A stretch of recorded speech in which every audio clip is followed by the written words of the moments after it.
Aquarius, welcome to your astrology reading for the month of March. And so before I jump into it, this is going to be most accurate for your rising sign. So it depends on the time that you were born, the location that you were born, not just the day. And so that is going to be significant. Your sun sign is also significant. And so your sun sign is how you express yourself and what you need in order to feel fulfilled in this lifetime. And the rising sign is how other people perceive you. And then the third one is your moon sign. And so this is how you process everything through that emotional lens. So kind of just looking at the energy for this month. So a lot of Pisces energy, a lot of Aries energy. And so where this is going to impact you, primarily in your second and third houses. So your second house is your personal finances. So this would be money that you already have, maybe some sort of wealth accumulation, things that really matter to you from a value standpoint. So this would be, could be artwork, it could be any of those things that fall within your second house. Third house, short distance travel, communication. So you can already kind of see where this is going here. And so early in the month, we'll have Mercury enter the sign of Aries. So that happens on the 9th. It happens at 11:03 p.m. Eastern time. And so when that happens, Mercury, Chiron, and the North Node are all in the sign of Aries.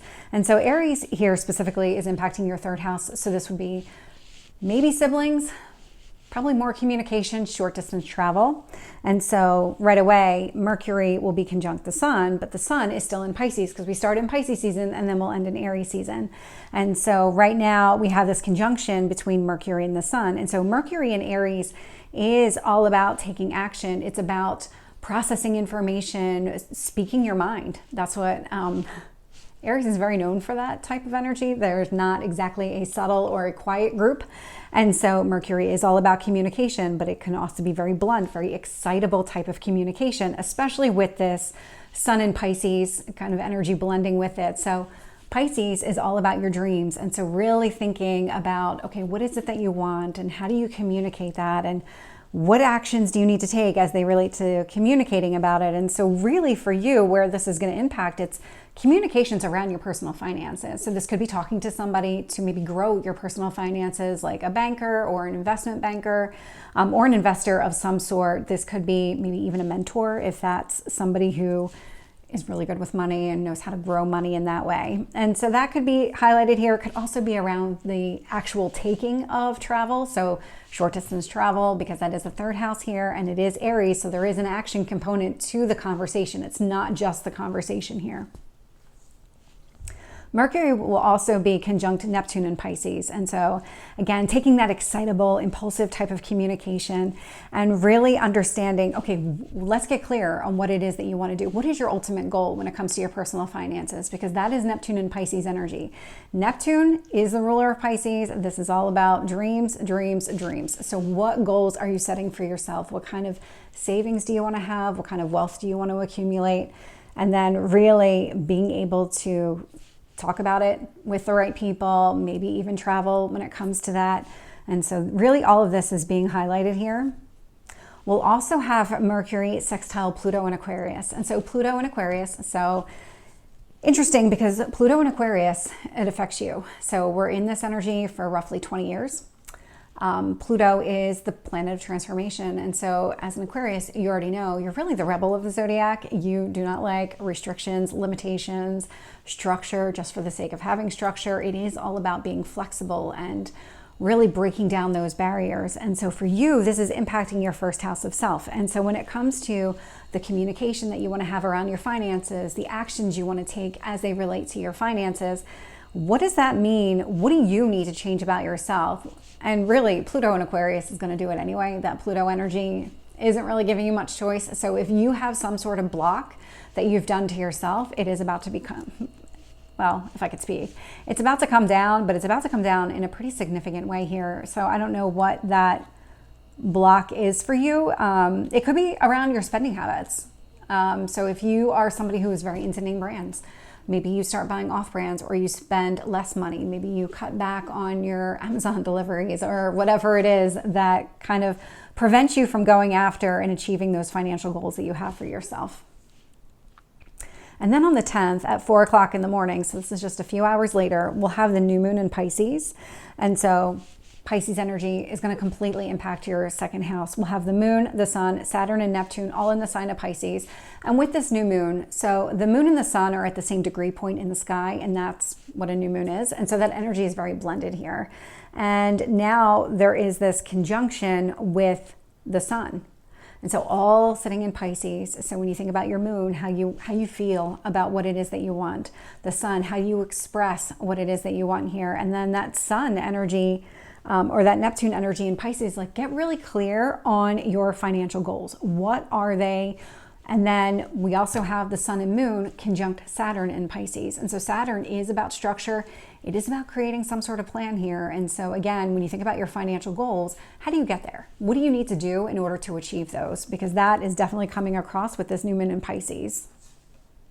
Then on the 11th at 5:51 p.m. Eastern time, we'll have Venus enter Pisces. And so this will be Venus, Saturn, Sun, and Neptune all in the sign of Pisces. But what's interesting about this is when Venus moves into Pisces, Venus is going to be conjunct Mars, which really does mean that they're close proximity to each other. The energy is very blended. Venus in Pisces is all about, again, your dreams. What do you value? What do you want? Mars in Aquarius is, okay, well, what kind of liberating actions need to take place here? How do I help you get your dream? How do we make this a reality? What needs to go away? Because Mars will remove things. It's not about transforming. Pluto is transformational. Mars is, nope, that doesn't belong here. We're just going to get rid of it. And so for you specifically, again, coming back to who you are and then the goals that you've set for yourself from a financial standpoint. And so when it comes to maybe some sort of physical block that you've put up for yourself, or there's something here about your physical self that is preventing you from going after exactly what you want. So it's not enough that part of you needs to transform, or maybe you need to think differently about something. There is something from your person that needs to be radically changed here with this Mars and Aquarius energy in order for you to be able to go after exactly what you want from that personal wealth standpoint. Then we'll have the sun enter Aries. So that happens on the 19th at 11:07 p.m. Eastern time. And so this is the vernal equinox. In the Northern Hemisphere, this is the start of spring. So I personally love it because it's getting warmer, but it is 12 days, I keep doing that, 12 hours of sun, 12 hours of night. And when this happens, the sun will be trine the moon in Leo. That's a lot of fire energy. So we've got Aries and we've got Leo happening here. And so this is the start of the astrological new year, and it will not disappoint with all this fire energy happening. And so the sun in Aries is about, okay, let's take action. Let's move forward. I don't want to sit down and just wait for things to happen. That is not Aries energy. That is not fire energy. And the moon in Leo is all about creative expression. And with this trine energy, there's just this easy blend of expressing exactly what it is that you want, taking action, but coming from a place of really being able to express yourself authentically, because that moon in Leo does feel a lot like, if I'm going to express myself, I'm going to do it in a way that makes sense to me, that matters to me, and makes me feel good about myself. And so for you, this is going to impact your third house and your seventh house. And so when it comes to communication, maybe even some short distance travel, this is what's being highlighted here, as well as your seventh house, which is your one-to-one relationships, those personal relationships. So think of like contracts and negotiations. This could be a significant other, a marriage partner specifically, but not everybody wants to get married. And so this would be maybe some sort of long-term relationship. You might live together, something along those lines. And so this is really kind of where you are at the beginning of this year, and really kind of having those conversations. We'll also have the sun conjunct Neptune in Pisces. And so again, looking at your short distance travel, your siblings, third house energy, communication, and then your personal goals and finances. And so really trying to think about, feel whatever makes sense to you, whatever feels authentic to you, because that's what you're really trying to do here. So when you go and you meet with somebody to talk about your financial goals, don't sugarcoat it. Don't say you want less than what you actually want, because the whole point of this is to be true to yourself. That's exactly the energy that is coming through in this vernal equinox. And so we'll also have the sun sextile Pluto in Aquarius. And so again, Pluto in Aquarius is going to impact your first house. So these would be some sort of transformational change that you need to make to yourself. This does require you to take some action here in order to go after your financial goals, in order for you to take those first steps. So if you've been hesitating or you feel shy about, seeking out financial help from an advisor or somebody else, this would be the type of Pluto and Aquarius energy. This would be the type of transformation that needs to take place for you so that you can overcome that type of block, so that you can pursue that kind of sound advice that you need in order to hit your financial goals. We'll also have Mars enter Pisces. So this happens on the 22nd at 7:48 p.m. Eastern time. And so when this happens, we'll have Mars, Venus, Saturn, and Neptune all in the sign of Pisces. And right away, Mars will be opposite the moon in Virgo. So Mars in Pisces is about action. This is about pursuing your dreams, going after exactly what you want, removing any obstacles here. Mars, again, likes to cut things away, likes to separate things that just don't belong together. And so with this moon in Virgo is a very healing type of energy. And so there's kind of a lot of grace going along with this energy. So whatever it is that you're cutting away, it's almost like, okay, I feel good about that because that was holding me back. And I feel really just maybe thinking about internally, maybe even thinking your feelings, feeling your feelings, but probably thinking them more because that's a Virgo energy. But it is about really kind of grounding yourself from a practicality standpoint, making sure that whatever it is that you're cutting away isn't necessary anymore. It's that kind of energy. Yeah, it's really balancing what you value versus what needs to change. And maybe even here, personal finances versus what you get from other people. So, because there is a second house, eighth house type of energy with this. And so the eighth house would be the money that you earn from an employer. This could be some sort of inheritance or maybe even your spouse's income. And so there is this kind of push-pull between trying to stay grounded in what it is that you need, what it is that you feel, and cutting away things that you don't think belong with your future state. And so really trying to balance these two energies, because this is definitely a push-pull. And so you're really kind of evaluating your entire financial situation, and not just yours, it's the money that you're earning as well. So it's not just what you already have, it's what is coming towards you. We'll also have Mars square Uranus and Taurus. And so Uranus and Taurus is an interesting energy. So Uranus likes to shake things up. It is literally the Tower card in tarot. It doesn't like anything to stay still, not about structure.